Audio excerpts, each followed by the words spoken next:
Hello and welcome back. This is David from the Personal Finance Squad. Okay, now we're going to get into Chapter 11, 401k plans.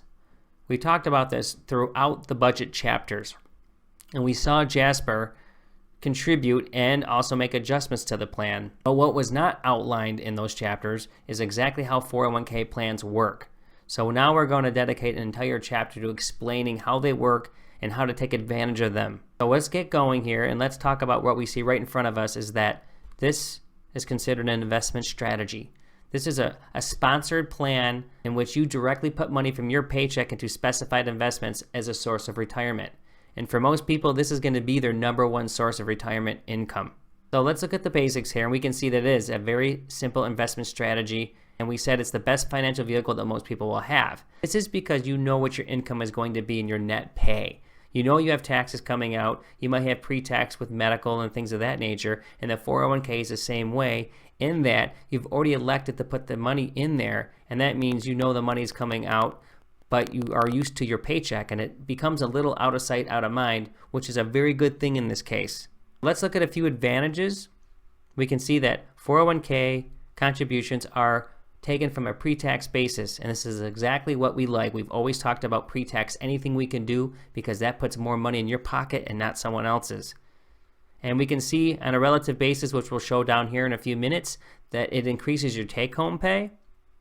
And when you take the money out, it is taxed as ordinary income. So that means if you took money out at, say, $1,000 and you're in a 25% tax bracket, you would be left with $750. It's just treated like a normal check, if you will, when you have taxes taken out.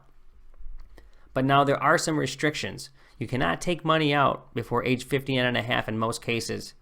And that means if you do, you're going to have a penalty.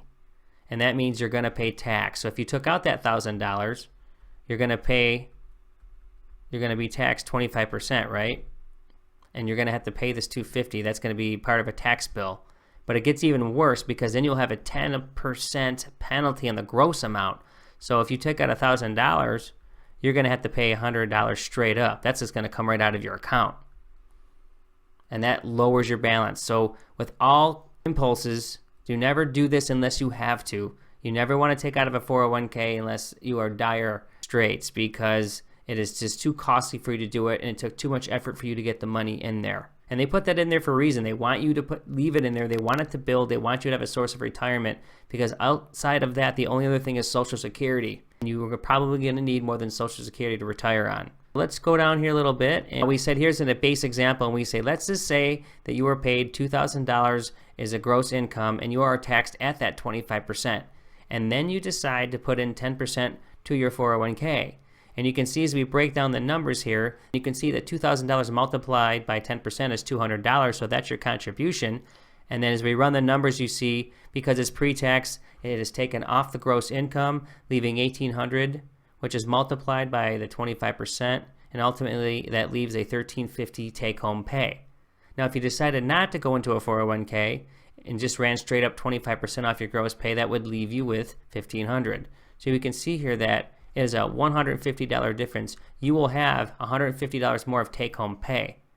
But now let's look at it a little deeper. You can see that the 401k check is $150 difference. However, over the course of 52 weeks, this amounts to $7,800. Now, on the flip side, you will have contributed $10,400 to the 401k.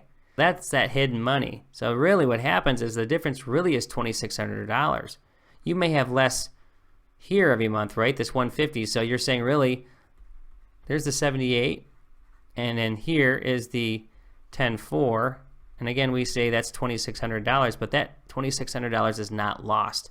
That is invested money.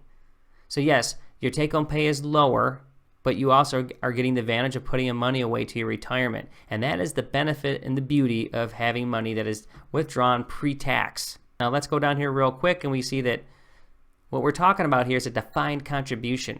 This means this is where your employer establishes the plan. They decide what it's going to be. They decide if they're going to match any money. They decide how much money you can put in. These are things that they can decide. So they can choose right here, what we just talked about, a matching contribution based on their guidelines, and you have to be eligible. They might have restrictions on when you can put money in. It might be after 30 days. It might have to be 90 days. They also have a thing called a vesting schedule. They may match money but not let you take all of it out if you left your job until you've been there for a certain amount of time.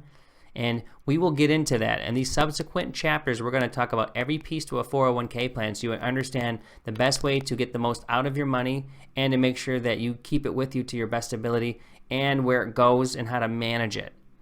So that's going to do it for this video. And in the next section, we're going to get down to exactly what we were just talking about, which is employer matching. So thanks for joining, and we will see you in the next video.